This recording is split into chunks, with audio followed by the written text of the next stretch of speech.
Shell, and I'm with Compliant Cash Flow. Today we're at the Gulf Coast Real Estate Investors Group in Fairhope, Alabama. We've been coming to this meetup for the last few months since it started. It's been a fantastic organization where we've connected with a lot of like-minded people in the commercial real estate business, both investors and also vendors such as bankers, mortgage brokers, title, and a variety of different interests within the commercial real estate business, all trying to drive for knowledge and helping each other out.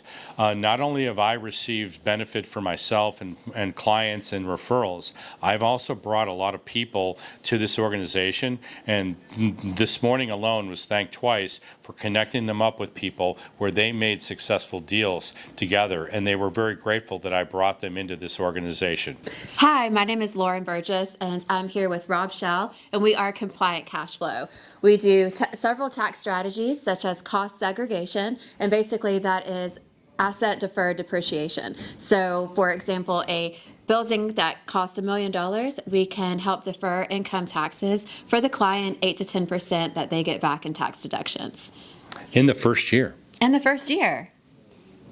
And lots of other things as well. That's just the top. Realty right down the street.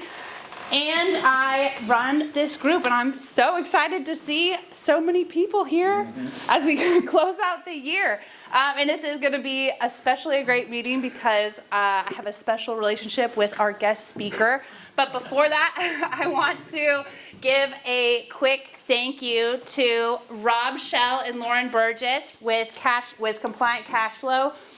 They are our sponsors today. That's the reason we have all this great food, and there's pie in the kitchen, and I know that they're going to talk a little bit about what they do, and they have worked with my dad on several big projects, so we're going to talk about how what they do plays into what Dad does. You guys want to talk about your business real quick? Hi, I'm Rob Shell. I've probably met most of you before at some of these meetings. I help commercial property owners anywhere in the U.S. save money on taxes. We do primarily cost segregation, but I probably have about 5 to 7 different tax services depending on the kind of real estate and the You're in charge of that, right? It's really kind of cool in the last year. We're able to layer on a lot of different types of services in the tax world that really cash flow and help commercial property owners kind of right-size their investments on a long-term basis. So Rob Shell, Compliant Cash Flow, and I'm with Lauren here. And then I have one of my star personal assistants. She's also looking for more work. I've hired her for 10 hours a week, so 40 hours a month, and she's great. So she's looking for more work. If any of you guys need some database work or like a remote assistant, Emily's awesome, so talk to her as well. Thank you. And Rob and Lauren's info is in your little packet. So if you ever need to do a cost segregation study, which will save you thousands and thousands of dollars on your investments, have all their information in here. I'll also do a shameless plug for myself since I also sponsor these meetings. Okay, I have 6 listings that I need to sell. So a few of them are great investment properties. The ones that cash flow well have a pro forma that you can look at. But especially my fellow agents in here, if you schedule a showing at one of my things, I'll give you an Amazon gift card. So shameless plug for myself. All right, with that being said, we're going to do a quick around the room introductions. We'll just do today your name and real briefly what you do since we have so many people before we get into the presentation. So I'm John McGraw. I'm a residential investor and agent here in Alabama. I invest in Birmingham, Mobile, and Baldwin County. You want to go next? Sure. My name is Robert Wilson. I'm a commercial real estate agent with Bow Box. Brokerage is located over in Pensacola. I have a lot of medical office buildings available for lease. So if you guys have any clients who are doctors or anyone just looking for any type of retail space, I'd love to work with you. Thanks. Thank you. I'm Corey Maxwell, live in Birmingham. My 9-to-5 job is I have an insurance business with a partner, Jason Henderson, and we do nothing but investment real estate all over the country, currently 47 states and growing, and happy to have Mara as a friend and a client. They have the best insurance rates for investors. Thank you. And so we have single family So SFR program, we have a multifamily program, both on non-admitted basis, so the rates are usually much more flexible than most. So anyway, Corey Maxwell, Big Insurance. Thank you. I'm Hannah Bickford. I am a real estate agent here in Fairhope and Baldwin County, and I'm also licensed in Louisiana, working primarily in the Northeast region, so anywhere from like Ruston to the Mississippi River. I'm Kathy Bolvin. I'm new to real estate investing. I'm still trying to find my path forward, so I'm looking forward to learning more from each of you. Realty, a property management company here in Gulf Coast, Alabama. So I help property owners with that, and I also have a rental property myself. I'm Natalie Conrad. I am real estate investing here in Baldwin County. My name is Marco Toledo. I'm a real estate agent and a novice investor. I'm Reiko Suzuki. I have been doing just a few years, and I have several rental properties, and I do PML and PMP, and I'm looking for good CPA and insurance people. My name's Kevin Ward. I have a ground-up modular multifamily project in Oak Creek, Colorado that is right next door to Discovery Land's next project at Stagecoach. Hi, I'm John Hadley. I live here in Fairhope. I have about 17 properties and just looking to develop them. Hi, my name is Matt Johnson. My wife and I have an interior design firm, and I also run a VRBO rental as well, so we're looking to get into real estate a little bit more. Hi, I'm Andy Johnson. Like he said, we're owners of ALJ Interiors. I am a certified interior designer with about 20 years experience in both commercial as well as residential interior design. So that's everything from plans to pillows, concept to completion. And we're excited to be a part of this group. Thanks. My name is Harold. I'm an investor. I specialize in buying the ugly properties, and I'm also a contractor. Hello, I'm Jim Pryl. I am Maura's husband. I currently work for 68 Ventures in acquisitions, and I have a background in home building, and I'm always on the lookout for opportunities along the Gulf Coast. Hey, I'm Brian Griggers with Anchor Title Company. We have locations in Pensacola, Gulf Shores, Orange Beach, Daphne, and Mobile. If anybody has any servicing, real estate closing needs, be happy to help you out. And they're wholesaler friendly. One of the few wholesaler friendly title companies in the area. Thank you, Maura. Anchor's great. My name is Marcus Walker. I'm a realtor here in Baldwin County. I have been building spec houses and kind of flipping properties, and I'm just moving into kind of the short-term rental, which is not allowed in Fairhope. FYI, we can talk later if you want. But so midterm is what I'm doing, furnished. And if you have any clients that need a short-term rental solution, let me know. Happy to help. Matthew Lippum. I'm a mortgage lender in Daphne. I am licensed in all 50 states. I do everything from first-time home buyer, primary residences to investors, commercial loans. I can do just about anything you got. Good afternoon, Stephen Venable. I'm with Long's Staffing, so if you need a CPA, I got you. If you need landscapers, what have you, I can definitely help out with that. Just getting started in my investment journey, so just happy to peel back and hear from the crowd. So it's just good to be here. Thank you. Kurt Daniel. I'm an investor. I have several Airbnbs and I wholesale. Hey, I'm Eddie Summerlin. I'm an investor. I have a couple rental properties. I flip houses and I wholesale. If you want to join my buyers list, hit me up after this and we can talk. And my name is Khalib Herring, and I have a couple long-term and short-term properties, but I consider my 9-to-5 wholesaling as well. So I specialize in the off-market ugly stuff that people want to get rid of. Hi, everyone. I'm Amanda Eckert. I'm a real estate agent here in Baldwin County as well as Long Island, New York, where I still have a real estate office up there, and I deal with a couple long-term rentals I have right now and flipping, but definitely interested in multifamily in the future. Hi, everyone. My name is Lauren Burgess, and I'm Rob Shaw's partner. We have added a few other tax strategies to our real estate tax repertoire, and if you have any questions, please come ask us. Okay. Hello, everybody. My name is Emily Everts, and I am a virtual assistant that's actually here. I'm here locally in Milton. If you need to get a hold of me, I will actually answer. I'm not overseas. So for those that have a lot of disorganization, things like that, looking to research, data entry, all that stuff that nobody likes doing, I can take that off your plate and do that for you. So my company name is Luminous Virtual Assistants, where we bring bright ideas with seamless support. Thank you for having me. I'm Dustin Patterson. I just moved here about 2.5 months ago from Illinois. I got a few rental properties left up there, and I'm looking to start fixing flips down here. Hey guys, my name is Lee Waldrop. Been investing in real estate since 2011. I own and run Revitalize Realty and Revitalize Construction. We focus on renovating and managing single-family rentals for investors here in Baldwin and Mobile counties. And you have a special this month, right? If anyone needs a property. Yes. $99 flat fee for your property management because you're in this group and we want to, do you good. We sign up at the end of December. Great customer service. To talk more to you about that, I could use that. Richard Morrison, Climate Masters Heating and Air Conditioning, Climate Masters, April the 19th, marked 57 years in business, is Baldwin County's oldest HVAC dealer.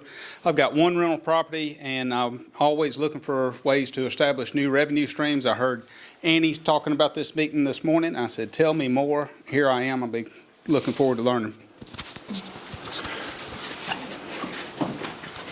Hello, my name is Brooke Gafford. I'm the owner of Perfectly Clean by Brooke. We're your local cleaning company. We do all things cleaning. We do both residential and commercial cleaning. We specialize in the new construction remodels. We love doing the flip cleans. So I feel like this group is pretty good fit for me. So I'd love to hand out your cards and love to help you with any of your cleaning needs. We do Baldwin County and Mobile County. Thank you. But I'm Hannah Rosinski. I am a realtor, really lately kind of fallen into investment specialist in Mobile. So nice to meet you. Sweet. Hi, Steve Meeker, first timer here. I work for Hudson Investing. We're a Carmel, Indianapolis area based multifamily owner operator with about 900 units under management. Moved to the area about 8 months ago, working here remotely, moved for family, and looking for other multifamily acquisition opportunities in the area. My title is Director of Acquisitions for my company. Our portfolio spreads across the Midwest and Southeast. I've transacted in Alabama in my past life, but don't own anything here currently, and looking to expand in the Gulf Coast area. All right. Okay. So today's speaker is my father, John McGraw. This is where I first started learning about real estate investing. Unfortunately, his partner, my stepmom, Dina, is sick, so she couldn't be here today, but they are really a team effort. And watching him build his business from the sidelines over the years has been absolutely incredible, going from one project to where he is now, which is building luxury homes for the top 1% of the 1%. He owns 500 apartment units across 4 states and now has a net worth of about $300 million. And I saw him build that from the start over the years to where he is now. So he's going to talk a little bit about what he does, how he got there, and answer any questions that you guys have about building, development, strategic partnerships, multifamily investing. He's done mixed use commercial. So all the things. Hopefully this is good, informative, entertaining, and thank you, Maura. Pleasure to be here. It's interesting listening to you all. I did not start out in the real estate business. When I was a young lad, I raced motorcycles, and the first company I started was a motorcycle insurance company to insure my fellow motorcycle riders. So I've had a long journey. The real estate journey is actually relatively new to my wife and I. My wife is unfortunately at the bottom of the McGraw barrel. You got me instead of my wife, who's far more intelligent and far more articulate, but she was not feeling well, so she's not here today. we both started differently. I started in the insurance business, and then I was the CEO of some various tech companies in California. She worked for NASA, was on the team that built the internet. So she was one of the founders of the internet, and then started several companies herself. She sold her last company to eBay for $600 million, and then she ran all the international operations for eBay. In about 12 years ago, we lived in California. We decided that we were tired of the taxation situation, and so we moved to Las Vegas. At the time, both of us looked at each other and said, what are we going to do? We both weren't working at the time, and we had just built a home for ourselves in the Palm Springs area. She really enjoyed that, and I said, well, why don't you focus on building these homes? She goes, that's a good idea, because I'm tired of tech. I've done that for a long time. So we started the journey, and we built our own home, and she really enjoyed the design and doing that. And we built a couple other homes in the Palm Springs area and sold them. And just by fate, I don't even exactly know how we do we came on Discovery Land Company, who builds luxury communities around golf courses. There's, I don't even know, 35 around the world now. We went into the community, we like, oh, this is great. We can do the same thing we were doing outside the gates of Discovery and just charge twice as much money. So my wife and I decided, at the time she bought one lot we didn't have any relationship with them. She bought a lot, built a home, and sold it, and subsequently was able to become friends with the CEO. And he goes, oh, I really like what you guys do. Will you build homes in all our properties? And so she said, yeah, well, I'll do as much as I can. Obviously, you have them all over. So she started building homes.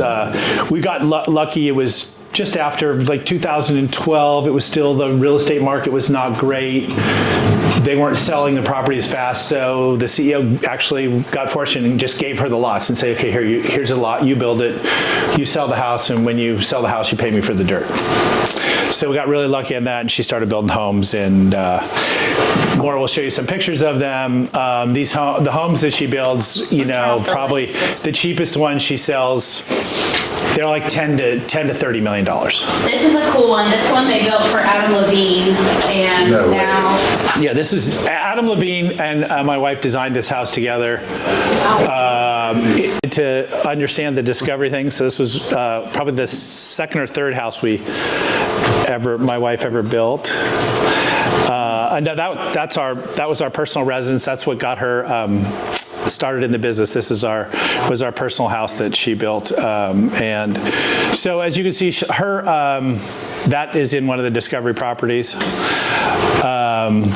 Anyway, so you get an idea. She builds the houses completely on spec. We don't build for customers because we can move a lot faster. It takes us about, like a house like that, once we get the permits, it takes us about 10 to 12 months to build a house like that. We have a good construction crew that we've had now for 10 to 12 years. The same people have been working for us. And again, that same house, I can't remember how much that house sold for, $10, $12 million. That same house outside of the gates of Discovery would be $6 million. So you can see we do the same thing, but our margins are just a lot higher. Discovery is able to command a lot higher price per square foot. So once we got in with Discovery, she does not build any houses outside of a Discovery property. So, and like I say, they have whatever the number is, 30, 35 million around there. She has projects now in Costa Rica, Portugal. They're just opening a thing we were just in Scotland to look at their property there. They have, just from doing it in the United States, now she's doing it all over the world. And as what started out as just a lark turned out to be a really big business for her, and she's super busy. And I assume she's enjoying it? She does. Some days she enjoys it more than others, like all of us, right? I mean, like any of you who've been in the building business, we have all of our construction woes, and, things break, people don't show up, subs are behind, all the million things. We have cost overruns, Fortunately, her margins are good enough that the cost overruns don't seem to bother her as much as as they would bother me in the multifamily construction business. But so she started doing this, and we started selling these houses, and literally none of us knew anything about this. And it's a kind of a funny, you learn and you make mistakes. And so I don't even know how we found out, but we found out that, you can build a house and you can sell it and you can do a 1031 exchange and not pay any taxes. So, she's selling these houses for $10 million. She's probably having $3-4 million profit in each one of them. So she's like, oh, what are we going to do? We don't want to pay the taxes. So we decided, okay, we can 1031. And I had in a past life met a guy who was a big apartment builder, and he said, it's a really good business. You should, do. So I didn't build my first apartment. I bought one, and again made all the mistakes that anybody could make. I bought this property. We 1031'd one of my wife's houses into this property. We bought it. It was in Kansas City. I had a property manager. It was horrible. They took forever to stabilize it. They charged me too much money. They gave horrible customer service. I had a short-term loan. It wasn't stabilized. I'm like, oh, what am I going to do? My loan's coming due. I had to go to some hard money guys who completely raped and pillaged me. And so I had this intermediate loan, paid for that, and it's weird. Of all the apartments I have, it's the only one I've ever sold. It was now 10 years old and it needed rehabbing, so you can either rehab it or sell it, and I ended up selling that one. But you learn, and I learned that, like, oh, okay, I'm never going to let this happen to me again. So we were in the construction business, so I said, from now on, I'm just going to build them ground up. I can understand that. And then I said, I got to have control of the property management too. So I was fortunate enough to, in our primary market then was Kansas City. I met a young guy. I don't even remember how I met him, and said, do you want to, and he had some property management experience. I said, I'm going to have plenty of business. Do you want to do it? And he said, sure, I'll be your property manager. And so he owns his own company, but he only works for us and does all our property management now, not just in Kansas City, throughout all our other markets. So he understands that even though I want to stabilize these as fast as possible because they cost a lot of money to hold when they're empty, we got to have good tenants that can pay their bills. Filling up an apartment building with a bunch of crappy tenants that don't pay their bills is worthless because they're impossible to get out, even in markets that are friendly to landlords. It's impossible. So we've kind of over the years developed a good formula for our tenants. We have good tenants. We have very few that don't pay, and we're able to get them stabilized pretty quick because we build new apartments. This is an apartment building I just finished. This is the one Rob just did a cost segmentation for me on. I finished this a couple months ago. We're in the process of stabilizing it now. It's in Kansas City. So that's this is one in Boise, Idaho. We finished a couple years ago. It's 4 buildings. There's 36 units in each building, and I have an option on that property in the behind to build 5 more buildings there. That one just got stabilized, so now I'm working on acquiring that land behind to build the other 5 buildings. This way behind? Yeah, on the right there. Again, something I learned from that, so I bought this project was entitled. I just bought the land, and it was already entitled and the plans were already done, but again, I always tell my wife I hate architects, and so all 4 of those buildings are 36 units, but all 4 of them are different. They're not exactly the same, and I'm kind of thinking why the hell would you, just makes it harder to build, so why would anybody do that? And I'm like, again, the architects thought this would be a good idea. I'm like, and when you're in the multifamily business, as you know, building costs, you are really tight. I mean, you got to build these things as efficiently as you can. And so now I have 4 buildings that are not exactly the same for God knows what reason. The architects thought it'd be good. And yeah, because I got the zoning for the private, they're all 5 exactly the same. There are 5 more buildings, but these 5 are the same. Shores, they have the zoning where you have to have different architects buildings. But these buildings all look identically from this. The thing is, the elevations are all identical. It's the insides are all different. So it's just made, and like the builder who builds for me there, he's like, who the hell? I'm like, I inherited it. It wasn't my idea. So so you just sort of learn, and I've made every mistake in the world that doing this stuff. It's funny. I heard somebody say you're just starting on investing. I skipped a part before we started building the luxury homes. We bought some single family investment homes in Birmingham, Alabama, and I don't know. I think we had at the height maybe 30 or 40 of them. I'm not 100% sure. And so that's kind of how I learned the investment market. And then so we don't own any, and we sold them all now because we have all the multifamily stuff and these projects that we keep. And by the way, my wife's and my long-term strategy is we don't sell the part. We build them, and we plan to keep them for either till they need.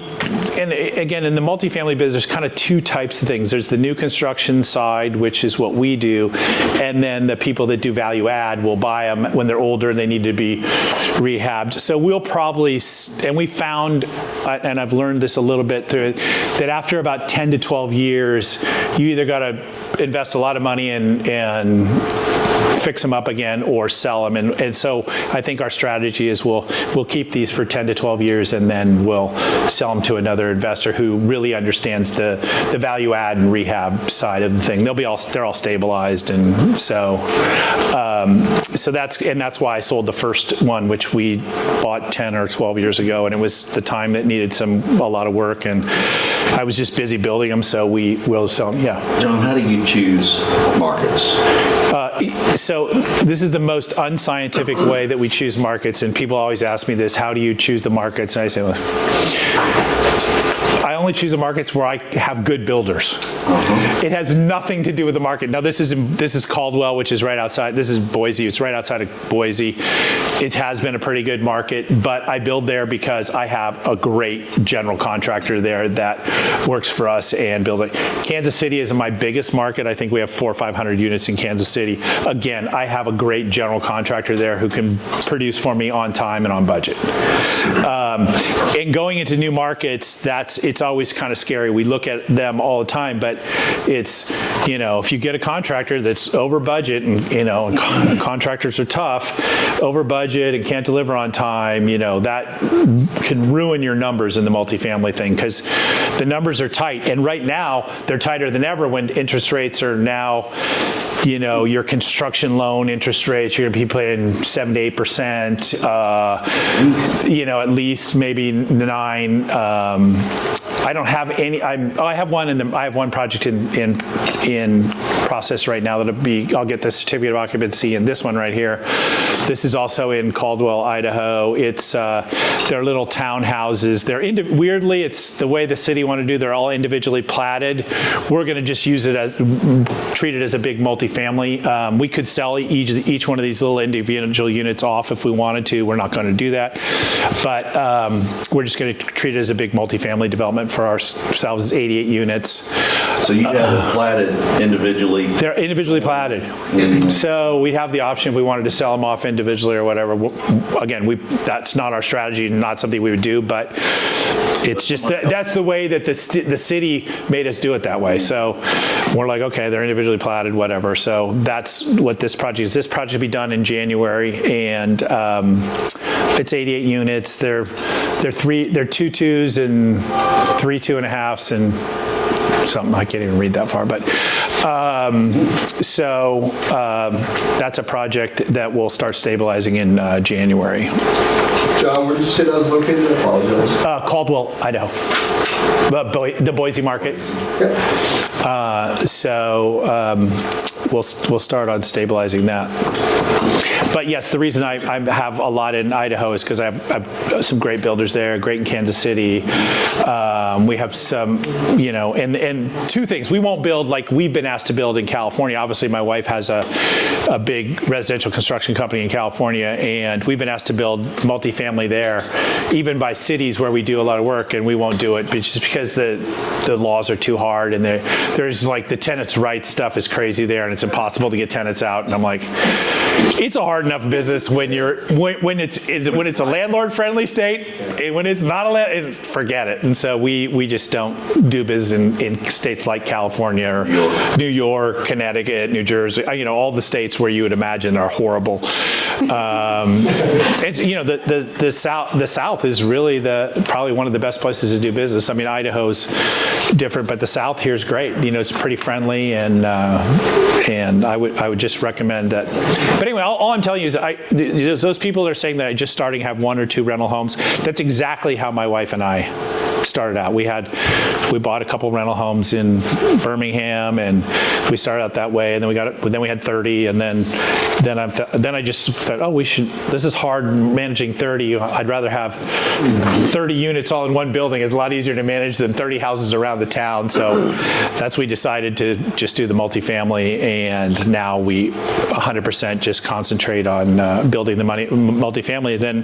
And I just build, as soon as she sells a house, we 1031 it, and we start building a multifamily project. So it's a really simple business strategy. I'm embarrassed. Some more said about the net worth. We had some money, obviously, from other businesses, but we've been doing this for 10 years, and our net asset value in our multifamily is about $100 million.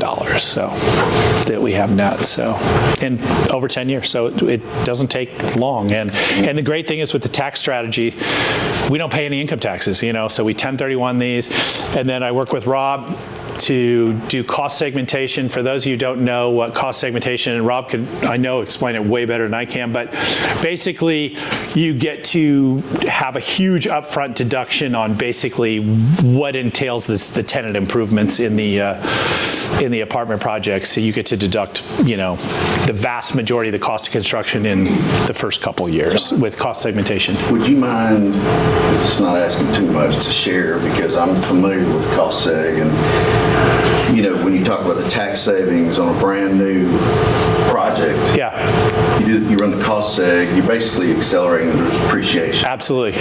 So what kind of tax savings? So on the one that we just finished, the Bristol, I don't have it with me. It's going to be, on a project like that, it's going to be in 10 to 12% of your building costs, not including land value. Yeah. So that's kind of a good number. It's usually about 10%, but larger projects like that can go 12, even up to 15%. The larger the project, the more money you can save and the more taxes you can save.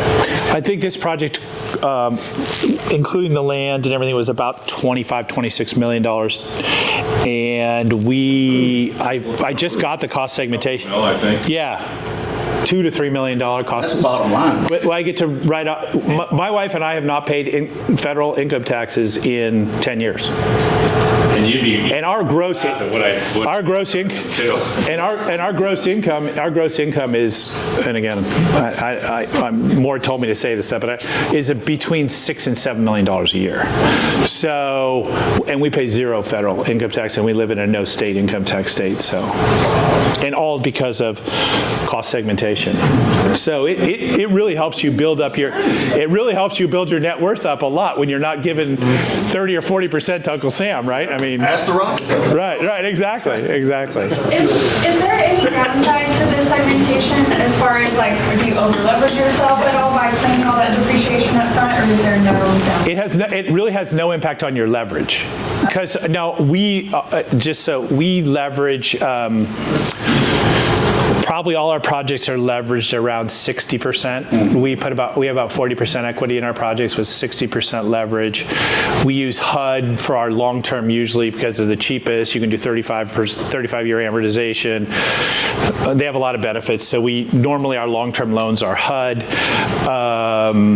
but it does not have the cost segmentation has nothing to do with the leverage. Now, what Rob will tell you, and I know my accountants told me this, if you sell the projects, like if I were to sell, I took a big deduction on this on my income tax this year, on my 24, I will take this in 24, right? So I'll get a $3 million deduction, let's say a $2 to $3 million deduction on this property to offset our income. If I were to sell this building a year or two from now, I'd have to take that back into income. So you need to hold these projects for 4 to 5 years. 4 to 5 years, so you don't get the penalty. You can play games and do 2 or 3 years. You just need to know the rules. Yeah. And having cash in hand, being able to work on the next deal is really important. Right. But if you just know the rules, you're good. But you need to typically not sell the property in a year. If you're going to sell it and flip it in a year. Yeah, you don't want to do cost segmentation. Yeah. But our strategy is to keep them for at least 10 years, so we know that's not going to be a problem. Jim? Part of it, though, too, is you have to keep going, right? You have to have another property to put it into. As soon as that wheel stops.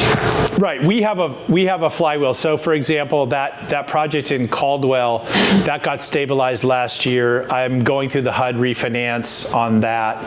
I'll be able to probably pull out, after I finish the refinance on that, I don't know, $3-4 million bucks, and then I'll also invest that in another multifamily project. So now we have two, once I build them in Salem, I have 2 streams. The fancy houses my wife does, and then once we stabilize these and refinance these, then we also get income out of those, and so that's what keeps us building apartment buildings. How many houses you have online that are going to be sold with the 1031 exchange? She's slowed down a little bit because was worried about the market, and now after the election she's going to start up, so she'll have more this coming year. What's the build, like a 2 year? About a year. She can really crank them in a year once she gets them and once has entitled the permits. Are you looking at projects down in the Gulf Coast? You close to family? Discovery does have a project in just in the West Palm area that we have looked at, but And in Nashville. Nashville, we have some in Nashville, so we have some fairly close. But that's sort of the business we did, and like I say, it's turned out to be a great business in the 10 to 12 years we've been doing it. And any of you who are interested in multifamily, I know a lot about. I mean, I don't know a lot, but I know a little bit. Haven't made a lot of dumb mistakes myself. Happy to help any of you. Maura can give you my number, and I know you asked me to help you look at a deal. I'm happy to show you how we kind of look at these deals and see if they're viable. But cost of building versus the rent is always the big thing. You're in the acquisition business, so you know it's not that complicated. I mean, you can whatever cap rate you want to look at, and once you know how to underwrite, it's pretty cut and stuff. It's pretty simple, right? Exactly. It's not, and learning to underwrite these things is super not complicated. I mean, you once you learn and understand the cap rates that you want or in the market for, it's you see if they work out, and we know what our cost per door to build these are. We usually know before we start what we're going to get for the rent, so we know, and we're willing to, obviously we take a lot of risks. Like this one right here, I can tell you right now, it's not stabilized. It literally just came online, let's say a month or two ago. I have the way we structure them that I learned, because I told you I got raped on the first one, is so we do a construction loan, and then with our construction loan lender, after the construction loan, we negotiate this up front. We have a 24-month mini perm interest only. So I have that 24 months to stabilize it. So I pay as little as I can. But this one right here, I can tell you, it costs, the interest only on that loan is $102,000 a month. So I'm writing a check for $100,000 a month. Well, we're getting that stabilized. Now, obviously, it goes down every month once we get some renters and some of the cash comes in. So the stabilization is expensive, although we have a lot of other income. So we lose some money on this the first year, it offsets our income. And 6 months stabilization. Yeah, this one will be 6 to 8 months. Yeah. John, how many units do you need to fill to stabilize? HUD's 90%. It used to be 90% for 90 days, but now it's 90% for 30 days, right? Yeah, they just load it. They just lowered it. They're not getting any deals on right now, so they're probably loosening some of the requirements. Yeah. So once you get 90%, basically, you can go for your HUD loans. But unfortunately, it takes about a HUD loan. The process takes about 6 months if you're quick, I would say. So about like a 223F refi? Yeah. Probably You said he stabilized or 90 for 90. yeah, we're 3 years past your C of O. Yeah. Refinance. Yeah. Just a decent amount of time. Yeah, but now, or if you were, if you had 90 days, 90% occupancy for 90 days, so. Right. But HUD is probably the best, and we have there's lenders that specialize in HUD, and it's a nightmare because your property management has to be HUD approved, and you have to be a HUD approved owner, and all this stuff. All these things are not hard; they're just time consuming. John, if you don't mind me asking, who do you use for your originator on the HUD side? PGIM, out of St. Louis. Yeah. Okay. With what you learned in the outside, you need to. Oh, no. Go for it. No, go ahead. That's my son-in-law. I talk to him all the time. So anyways, with what you learned on some of these development deals, how do you evaluate property managers and sponsors if they're not one and the same? We have our own.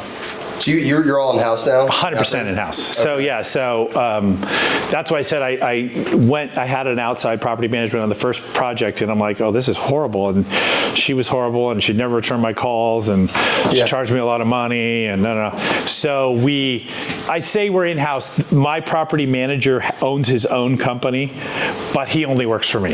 Got it. So it's in-house as yeah.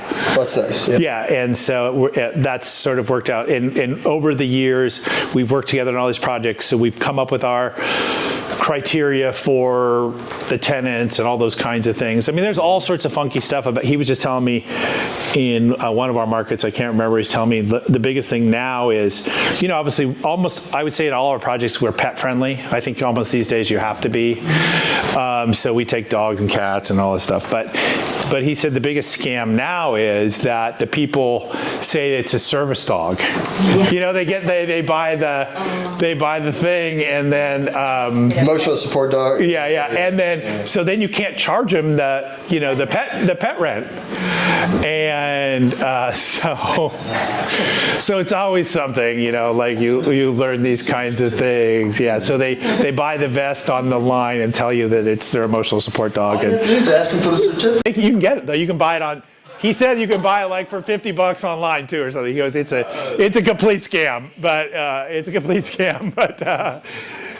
and I said, well, what do you do? He goes, well, we have an evaluation process for the emotional support, people with emotional support animals. So basically, if they have an emotional support animal, we don't let them in. But that's the. Go ahead. You want to go? Go for it. I can talk for it. Oh, no, I didn't have a question.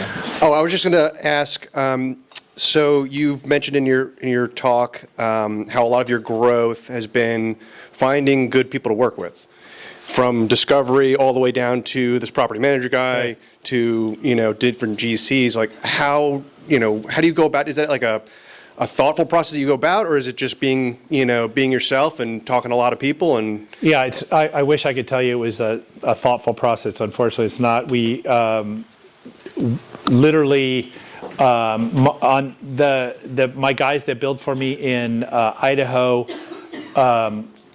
I got their name from my HUD gal. Oh yeah. And she said, I work with a lot. These guys are great builders, and so. My first project that they built, we got a relationship, and now we do a bunch of deals together, and and by the way, a lot of times my GCs in these things end up being my partners too.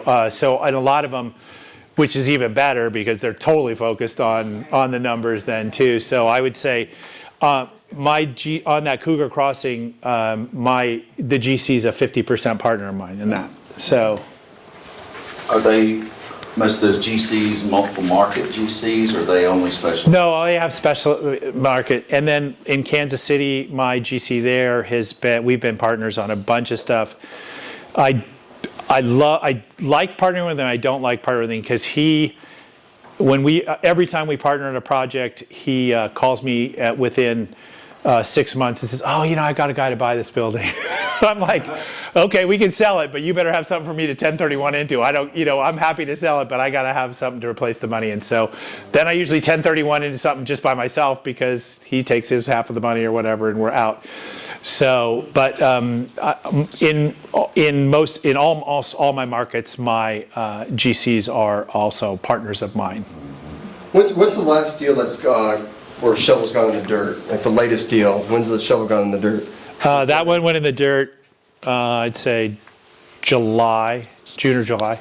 Now, is that a 1031 development deal, or is that just? I'm buying that. No, this is not a 10. No, this is going to be some money from a refi. I'm using money for a refi on this. Were you about to say, was this going to be a forward sale, or are you in it on it ground up? Buying it from an insurance company that started it. Got it. I'm just curious on the development side, is what we're seeing these days with interest rate pricing with construction. These costs. developers are all in trouble, right? So yeah, you can buy a lot of stuff. So they're looking for an exit. We've done a bit of that ourselves. We've done quasi forward sale or in a pre-stabilized structure. Yeah. But doing financing stuff, being at the ground level in a development is. So I'm buying this from an insurance company. They're gonna interest only finance it. I agreed on their price, and they agreed on my terms, so it's fine. I'm like, okay, and they needed the price because their investment committee wanted an X amount of return. You're right. And I said, okay, but you're gonna interest only finance this at below market. And so your seller's an insurance seller company. Financing? Yeah, it's an insurance company. It's pretty nice. Yeah, but they have tons of money, and it's really no big shakes. And they wanted their investment department wanted to just show a return. Right. So I agreed. I think it's $32 million I'm paying for this, but I have great terms. Nice. Okay. It's tough. Yeah. It's tough. It's a great way to make a deal work right now. Yeah. I was trying to wait. I'm just curious, obviously you've got a network now of people that send you things. What is your criteria before starting a new project? No, I mean as far as like, this drives my wife crazy because she's very analytical. My criteria from driving a project is like, oh, this sounds good. Send me the stuff. Okay, okay, I got some money. I got some money we need to spend. This looks okay. I mean, we have the spreadsheets. We look at the cost per door. We look at, how long it's going to take us to stabilize it. Like, this is all my stuff. Like the rents on this stuff. This is how I analyze this deal. This is my pro forma we put together. So these are the rents that we know we can get in this market. I'm already in the market, and so. You guys have the link. I don't know how to make the projector work better, It's, but yeah. It's And it's in the. 1870. And I can send. I mean, anybody wants you. I can send our analysis that we did on this to anybody. I mean, there's no secrets to any of it. I'll show you what we do, and we're pretty. We know it, like we're in this market. We have that other project just right down the street, the one with the 4 buildings.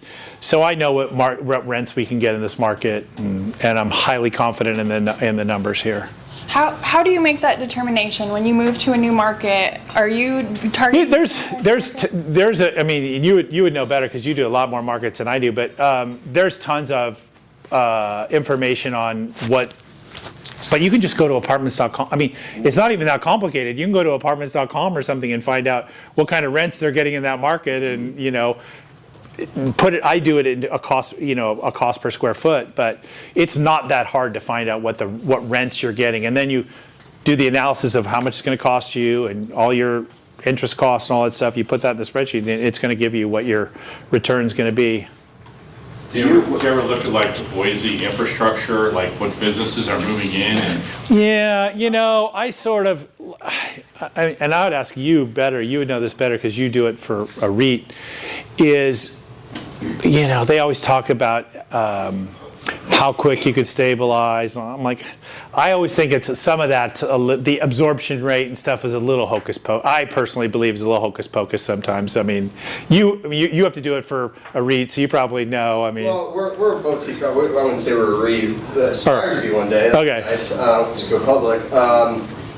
Absorption's really hard to capture. Exactly. You have to subscribe. I mean, even CoStar, which is kind of the behemoth, multifamily CRM, doesn't really do a great job accurately catching it. You almost have to survey properties actively to see where they're at. Right. And you just sort of go in the market and you see Is there, is there Buy a a property management company, then you'll find out. yeah, well, but it's like I say, they act like some of this stuff is, you can really know. I mean, I just know that this is a good market, and I also know that the thing in this particular Caldwell is about, let me just explain, is probably 35 to 40 minutes from downtown Boise. It was a real agricultural area. It is a really developing area. You have Boise, Meridian, Nampa are kind of the main areas, and this is further outside of that. I knew it was going to be a little slower out here, and the absorption was going to be a little slower, but in the long run, I feel like this is where we could buy the land a lot cheaper. And again, we're going to hold these, so I'm very confident in the long run that these will be just fine. It's like McKinney used to be for Dallas. Right. We're way ahead. This is kind of in the boondocks of Boise. It's not in downtown Boise, but I know Micron is building a big thing a big plant in Boise. I mean, Boise's a pretty actively growing area. When Yes. you do your various projects, are you designing the buildings for a similar, for lack of a better term, luxury level? I know the rents are going to change depending on the different markets, but are you like making some that are high end, or are you kind of staying in a tight window? This is, my wife. Obviously, she's always on my case about this. You hear about this luxury apartment thing. I think it's a bunch of crap, because I don't really, the market is sort of what the market is. We're going to get $1,800 a unit here, $2,000 a unit. I could spend a lot more money, but I don't see how I'm going to get $3,000 a unit. I just don't see how that works. People talk about these luxury apartments, and I'm like, I've never. Again, I think it's kind of crap. I just don't believe it, because I've tried to see. And my wife's like, well, if you just built it nicer. I'm like, honey, the market's $2,000 a unit. I don't think they're gonna. If I build it nicer, I'm still gonna get $2,000. I'm just gonna have more cost in my building. So. It's not like your deal where you got these rich people paying you $10 million for these houses. It's loosely used term. Yeah. Luxury. Yes, and I just don't.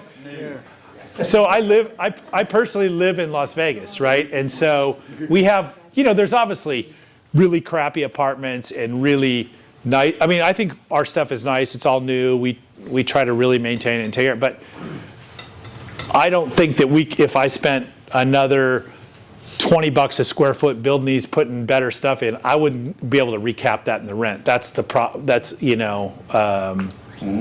value at the end of the day. Just figure out where your ROI spot's going to be. Exactly. But they talk about these luxury apartments, and I'm thinking if somebody's going to pay that kind of money, most likely they're going to buy it, or it's going to be a condo, they're going to buy it, or they're just. Our tenants are working people, right? I mean, our tenants are just people who have jobs, and this is what they can afford to pay. And I don't see how especially in these markets where I'm going to attract, I'm not going to get the CEO of Micron to move into my apartment buildings. It's just not going to happen where he can afford $10,000 a month, but they're not going to be living in my apartment complexes. So I just don't see this sort of luxury, apartment thing. And this question could be for both of you guys. When you're looking at properties, you mentioned, the cost, the land cost.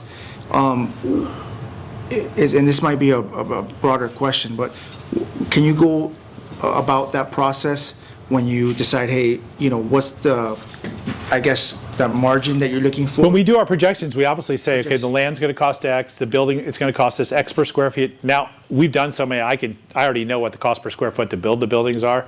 So I add the land cost on top, and that's my total cost. And then I say, okay, I can rent for X. I run all these numbers. At the end of the day, the number better have a plus and not a minus on the end of it. So, I mean, it's super simple, and I'll send you the spreadsheets we use. It's super uncomplicated. I mean, there's the run up. You got to charge yourself the interest during the stabilization period. But what's the we kind of touched a little bit on it, like per door. What are you looking at? It doesn't. I don't get too caught up in the cost per door, because it depends on the market. My cost per door. I mean, I don't do California, but my cost per door in California is going to be a lot higher than my cost per door in Boise. Not because my construction costs are probably close to the same, but my land cost is hugely different. So that's what makes the cost per door go way up. But I'm going to get a hell of a lot more rent probably in California. I don't do California, but in California I'm going to get a lot more rent than I'm going to get in Caldwell, Idaho. I mean, the industry, you tend to look at it cost per acre, honestly, when you're talking about multifamily. And honestly, with land, because we're going through a land acquisition negotiation right now. The land value could change not just by zip code to zip code, but block to block, what the value is going to be. And you really got to know somebody who's a land commercial broker who has access to comps. And that's what we use right now with somebody. Land is what somebody's willing to sell it for at the end of the day. But if your intent is to build ground up on it, then you got to, like he said, exactly bake that into your overall all-in cost. And based off the rents you could get at that specific location, you got to be able to justify that land cost. Right, and the good thing with commercial. The thing I like about commercial real estate as opposed to the residential, which my wife does more of, there's no emotion. Like I can go to, if you had a land for sale and I'd say, okay, my cost to build is going to be X, this is the rent we can get, I can afford to pay you X amount per acre. Here's the numbers, and if he and I are competing, she's going to have the same numbers as I have. It's not really going to, our analysis is not going to be that much different. He's not going to come and say all of a sudden he's going to pay you. Unless, every once in a while you do get these outliers that come in and do some really, I think, stupid things in the markets. But generally, if he and I are looking at a project, the same project, our analysis is going to be darn close. There's not a lot of, we know what we can get for the rent. We know what the cost to build the thing is. And so we can afford to pay you X amount per acre. And I tell that to people all the time. Like, here's my analysis. I can afford to pay you, $1 million an acre, or whatever the price is, and this is it. I can't afford to pay you more, and even though you want 1.2, I hope you can get it. But, I can give you $1 million, and here's why. And I like commercial because it's very unemotional. It's just like these are the numbers, and where my wife's, the residential thing is a way more emotional and all these. The acquisitions and developers are getting hit right now. What do you mean by that? So, when you're financing these things, usually your financing is variable rate. Like no construction lender is going to give you, I'm going to give you a $10 million loan, fixed rate. That's too much exposure for the bank. So most of the time, you're borrowing on a variable interest rate. Well, that interest rate in the past two years or so is over more than doubled. Now I don't have any variable rates though, honestly. Really? Now I PG it. I personally guarantee it. So okay. So if you do get favorable. So with a personal guarantee, I personally guarantee it on the construction loans. I obviously HUD's no recourse, but I PG on the construction loans, and I don't have any variable. When you're a great sponsor, sometimes you get great financing. That's the truth of it. I'm going to do a shameless plug here. I mentioned that my day job is insurance. We're also investors. We also have a consulting business, and we work with investors and developers to secure non-recourse funding. And we are getting fixed short-term loans at competitive rates. This is secondary market money, so private money, if you will. And it makes a big difference. Now, I've not run into being able to negotiate the tail yet. Oh yeah, I negotiate. All my deals are all 3-year deals and they're all fixed. But I'm sure they go for it because that's just more money for them on the same rate. I have one that's coming due. Like I was a 4% deal. It's just now coming due. So anyway. Well, you could rate cap. You could always synthetically fix your. Of course, right. You can buy them down too, right? The point I'm trying to make is you cannot borrow. Probably not borrow or get the terms at the cost you could back in 2021. 100%. 100%. So, there's massive inflation of building costs. Lumber, everybody knew lumber just shot up in 2021. Now, those have dropped off and stabilized a little bit, not back to pre-COVID. So you have higher interest rates. Higher building costs. And a lot of people, we don't need to get into this today, but like your yield on cost and what's your stabilized cash flow of your development costs, that's really gotten thinned down to a point where and then cap rates also be impacted by borrowing costs as well, because your buyer is borrowing at the same, similar market rates that you're in. Right. And if their borrowing costs are higher, they're not willing to pay as much of a price on the exit. So now your exit's getting squeezed. So all these things are getting squeezed and squeezing your overall return on cost. And so, that everybody's return on cost requirements, it could be different. His could be 10, mine could be 18. I don't know Right. At the end of the day, but it's all getting squeezed, which makes it, if you have to, raise outside capital, that makes it much harder to sell the deal at the end of the day. There's nobody getting 18 right now. I can tell you that, right?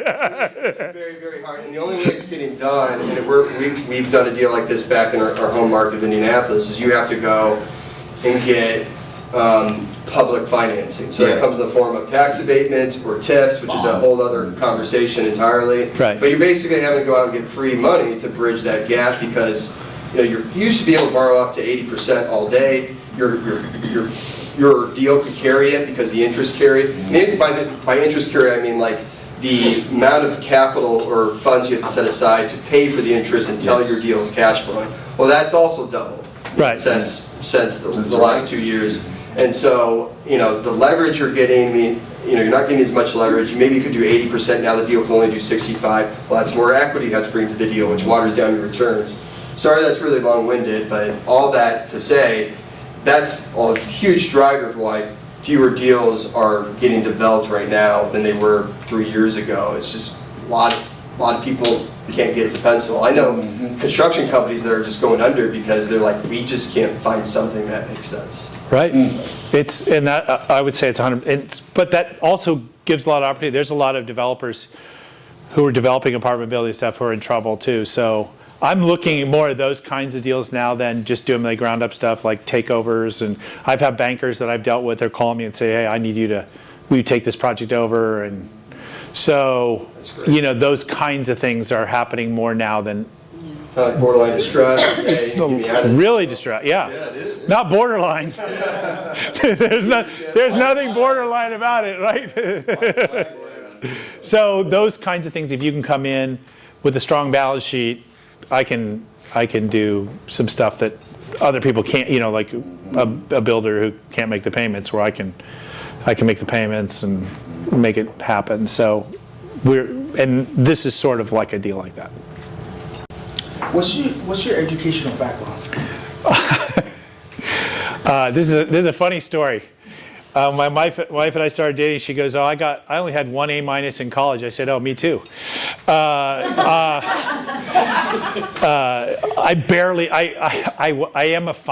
have a degree. It says I'm a finance major.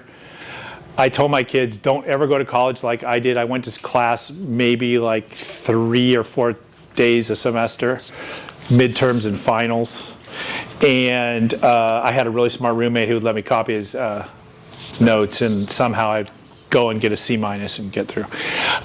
So my degree is in finance, but really my degree in college was drinking.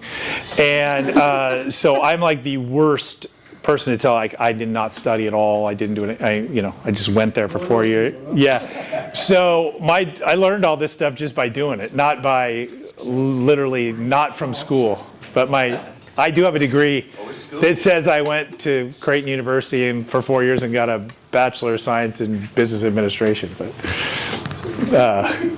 not really. John, you mentioned this project's going in service in January. Yeah. Is there any way you can turn a couple of those homes into December and it lights up the whole project from the tax world? Yeah, I can't get a and I'm good taxes in 24, so I'm not good in 25, so it's okay. But you have a partner with this. How's he doing? Yeah, he's the contractor, so he doesn't have as much tax needs as I do. Okay. I always I cringe when I see people putting projects in service in January and February, because they kind of just have to sit on the sidelines and hold their breath for a year. Yeah, but I'm going to need it in 25, so it's fine. So you were saying that you just have distressed people find you. That was my question. Yeah. Because like in this market, there's a bank. I use different banks in every market. Use local banks in every market. So, I think we got this one. I forget how exactly this one came to us, but I think the builder is the guy that's built all my other stuff, so he brought this. But generally, I have a lot of bankers that I've done stuff with. The markets will call me and say, "Oh, we have a distressed project. We take it over. It's in the middle of construction. The contractor's bankrupt. He's not making his, he can't make the payments or whatever." And they know we can complete a project too. Have you ever been bankrupt? Nope. Thank God. Been close. I've never been bankrupt, but I've had businesses fail. Like I was telling Jim and more or less, I had a venture-backed tech company that we thought was a good idea, and like the venture capitalists at the end of the day said, "We're done funding." I'm like, "Okay, I guess we're all done. See ya." And so we just turned out the lights, and so. Because that kind of like, I feel like it has a ripple effect when he says that there's a lot of people losing out and they have to sell, and that could mean a lot of a ripple effect. No, I don't know. I don't know how many times Donald Trump go bankrupt. I don't know. I'm like a whole bunch, right? Yeah, exactly. I mean, so it's not really a huge deal in the commercial business. It's not like I have a friend who's one quick story and I'll be done. Is I have a friend who's probably the largest commercial real estate developer and owner in the Silicon Valley. We were having lunch one day, and this is a number of years back, but he goes, "Oh yeah, I just refinanced this building. Got $200 million out to refinance this building, $2 million. And he goes, the funny thing is right after the refinance, it was a single tenant building. The tenant called him and says, "We're out. We're breaking the lease." And it was a huge Fortune 500 company. "We're out." I go, "What did you do?" He goes, "I called up the insurance company to refinance and asked them where they wanted me to send the keys. I'm done." He goes, "It was a no recourse deal. I took the $200 million and called the insurance company and said, where do you want to send the keys to the building?" And of course, they don't, and again, in commercial, they don't want it. So they're like, "No, you keep it and figure it out and we'll renegotiate." And so. One other thing is you grew your business a lot after 2008. Yeah. And so we're not in the same situation as 2008 now, but usually what's kind of a rough time for the rest of the retail market is a good time for investors to grow. And I watched you grow a lot in 2008 and after that. So I think the retail market is kind of tough right now, but that usually is a good time for investors. Well, yeah, no, I think we could be back to the thing, like with my wife's thing, we could be back to the project with Discovery where they're giving us the land again to build on and with no charge, which obviously during COVID they didn't do that. So it's a good point that you pointed out. Donald Trump had like 8 bankruptcies. Right. And it's also to kind of like tell myself and maybe other people that people could fail and just come back up. So I don't mind sharing. I've been through a bankruptcy and a divorce. Right. And they were both very expensive, but the divorce cost me more than the bankruptcy. And so what you find is it's certainly different in buying a house or even buying a car, for instance, than it is doing a multifamily or a commercial or large scale project, is because they're underwriting the deal. Yeah. And your ability to complete and fulfill the obligation on said deal, right? Yeah. So they want to know your balance sheet, your equity position, your experience, and then your liquidity. That's all they want to know. Right. And like all developers, I have zero liquidity. I mean, I never have any money. I like zero. Like, enough to pay the bills. Because we invest all our money, so we never have any cash. And money is at risk. Yeah. Money in motion Yeah. should stay in motion. Yeah. But on these commercial stuff, most of them in the long run is non-recourse. So if one of these projects, that has long-term financing got in trouble, which it's virtually impossible to get them in trouble, because once they've been underwritten and they are these long-term financing, I mean, not every tenant's going to move out, like in one, unless you had an insurance claim or something. But so that, then there's insurance. Right, the insurance is going to pay for it. So kind of once these are stabilized and have long-term financing, it's pretty hard to, I don't know, have you ever seen like one that's stabilized go like completely south? I don't even know how you. Well, Anybody could screw up a deal. I don't know. You know, yeah. Yeah. Talk about insurance, and in Florida, we're seeing a lot of, because I do real estate in Florida, the insurance companies are, piecing out on a lot of these homes. Oh, yeah. And even maybe possibly multifamily because of the hurricanes and whatever.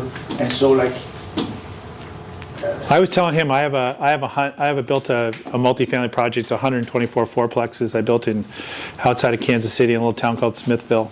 One of my most profitable projects has like a 2.5% HUD loan on it right now. It makes me about $100,000 a month, and I just got my insurance quote on it. My deductible this year, $1 million. The deductible's $1 million, so I'm on the hook for the first $1 million. No, I've never had, and it's because of hurricanes there and all this stuff. Never had a claim. But, tornadoes or tornadoes, whatever. I'm from the West Coast. Whatever the hell they have there. Tornadoes. about the insurance, you were going to say something, raise your hand. On the single family, we're wide open for it. If you need it, I got it. Okay. Yeah. So, but the insurance is super expensive. The costs have gone up a lot. It used to not be significant in underwriting deals. It's a much more significant cost in underwriting deals now than it has been in the past. Early now. Yeah. I used to not worry about it, and now when we look at deals, we find out what the insurance pricing is. It used to be relatively insignificant. It's not true anymore. I'm sure you see that all the time. Probably Indianapolis is probably pretty decent insurance market. The cost.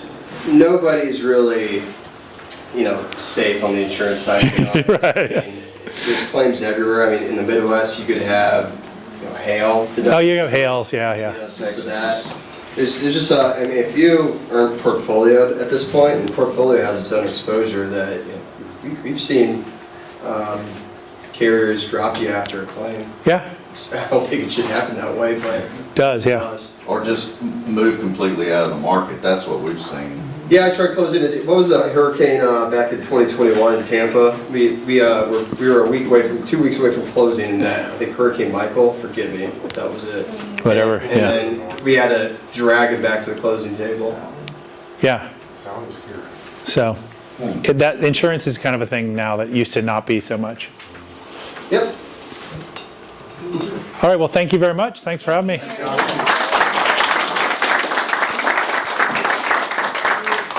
Thank you guys all for coming. You don't have to get out, so you can network. Our next meeting's going to be January 24th. We're going to do a state of the market, so financial outlook for 2025. We have Chad Hampton from Movement Mortgage. We're here with Corey from Birmingham Insurance Group, and Tripp Baldwin, who's a investment specialist appraiser. We're going to talk about the financial outlook for 2025. So the food is not going to eat itself. Feel free to eat it, take it with you, and thanks for coming. Pie in the kitchen, lots of it. Yes.